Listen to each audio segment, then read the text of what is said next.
Hi, I'm Kevin Eikenberry, and I'm here to help you reach your potential as a leader and a human being. Welcome to Remarkable TV and the Remarkable Leadership Podcast. Today we're talking about your webcam. Are you ready? Well, let's get started.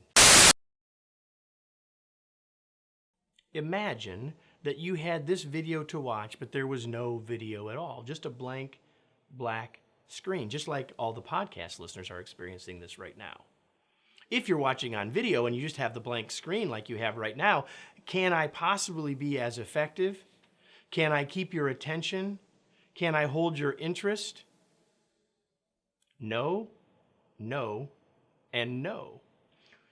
You know that the visual makes the communication more effective, right? If you're watching me on video now and you can see me again, you know that it's more effective with the visual to go with the verbal and the vocal, right?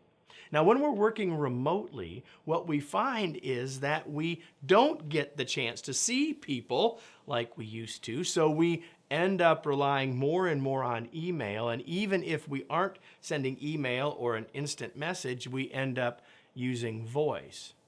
I say, stop.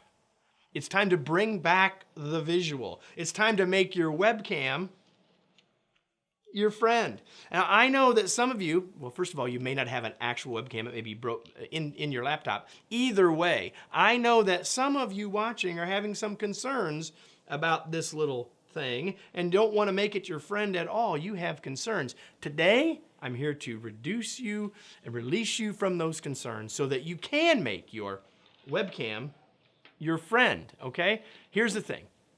Here are my solutions to your concerns. Number one, take a shower and take a breath. I mean, you probably are taking a shower. I'm not telling you to what your hygiene ought to look like.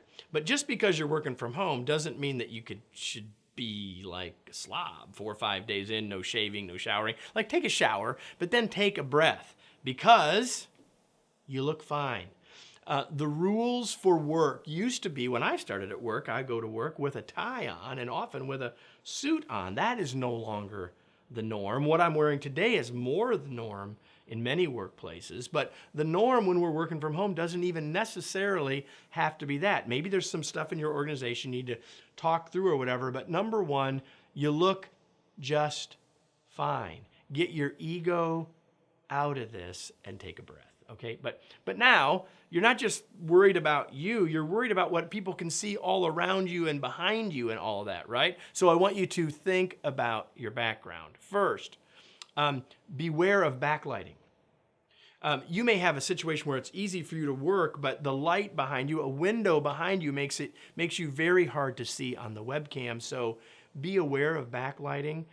Get on your webcam and see how you look. And if you look like a black blob, it's not really very helpful to the other person. So beware of backlighting. Number two, Zoom backgrounds. If you use Zoom as your tool, there's magically backgrounds that you can put behind you so no one can see, virtually, so no one can see your workspace. So if you're using Zoom, a couple of clicks and you can get magically look like you have a beautiful scene behind you instead of what actually is behind you. Number three, we have a team member that improvised with a shower curtain behind them or set themselves up so that the drapes were behind them so that the background looked pleasant or at least looked okay.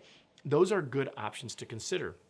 Other members of our team have used something called a web around, and we'll put the link here for you. It's something that you attach to the back of your chair that creates a block from what's behind, but also creates a background that's a single color and looks a little bit more professional. But I know your concern is less about professional and more about people not seeing all the stuff behind you.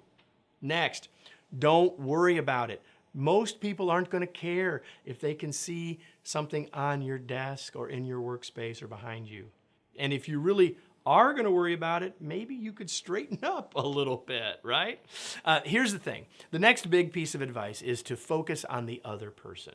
Oftentimes people are telling me, listen, I don't like looking at the webcam because I don't like looking at myself. Well, in real life, you're not looking at yourself. You're doing what? Looking at the other person. So why wouldn't you do the same even though both pictures might be on your laptop or on your screen? Just focus on the other person and not on you, right?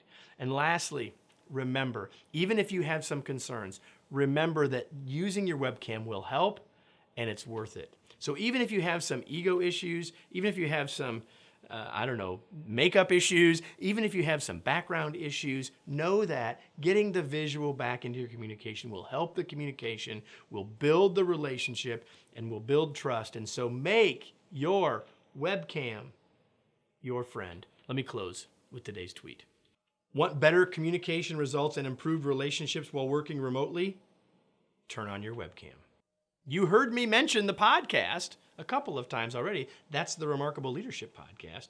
Always available. Hope you'll always take advantage of joining us there if you're watching me on Remarkable TV. But also remember that we have available to you a ton of resources at remoteleadershipinstitute.com, all available to help you be more successful as a remote leader or a remote team member. Hope you'll take advantage of both of those things. And I hope you'll be back next week when we join you again for another episode of Remarkable TV and the Remarkable Leadership Podcast. We'll see you then.